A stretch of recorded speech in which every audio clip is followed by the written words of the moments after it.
Later in his life, he became the first vice president and the second president of India.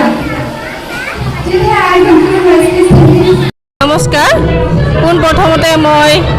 আমাৰ আজিৰ 5 ছেপ্টেম্বৰৰ কাৰণে সমূহ ছাত্ৰ ছাত্ৰী আৰু শিক্ষকসকললৈ অভিনন্দন জনালোঁ আৰু লগতে আজিৰ যি 5 ছেপ্টেম্বৰ আমাৰ গ্লোবেল স্কুলে আয়োজন কৰিছে সেই গ্লোবেল আয়োজন স্কুলৰ পৰা মই আমাৰ শিক্ষকসকললৈ অভিনন্দন জনালোঁ আজি আমাৰ 5 ছেপ্টেম্বৰ আজি আমাৰ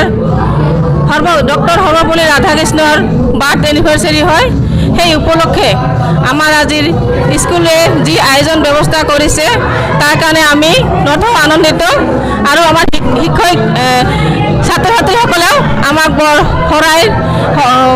জনাইছে অলপ জনাইছে আৰু আজিৰ এই অনুষ্ঠানৰ জৰিয়তে মই আমাৰ শিক্ষকসকলক যি কষ্ট কৰে আমাৰ সমাজৰ শিক্ষাৰ কাৰণে সেই সমাজৰ শিক্ষাৰ কাৰণে যিখিনি কষ্ট কৰি আছে সেই কষ্টৰ কাৰণে অলেখ অলেখ ধন্যবাদ জনাওঁ আৰু আজি আমাৰ গ্লোবেল স্কুলৰ কাৰণে মই ধন্যবাদ জনোৱা নহয় আজি আমাৰ এই দিনটোৰ কাৰণে বিশ্বৰ যিমানবিলাক শিক্ষক শিক্ষয়িত্ৰী আছে আটাই শিক্ষক শিক্ষয়িত্ৰীলৈ মোৰ অলেখ অলেখ অভিনন্দন জনালোঁ আৰু আজিৰ এই দিনটোৰ কাৰণে আমাৰ স্কুলে যিখিনি কৰিছে তাৰ কাৰণে মই অলেখ অলেখ ধন্যবাদ জনাওঁ থেংক ইউ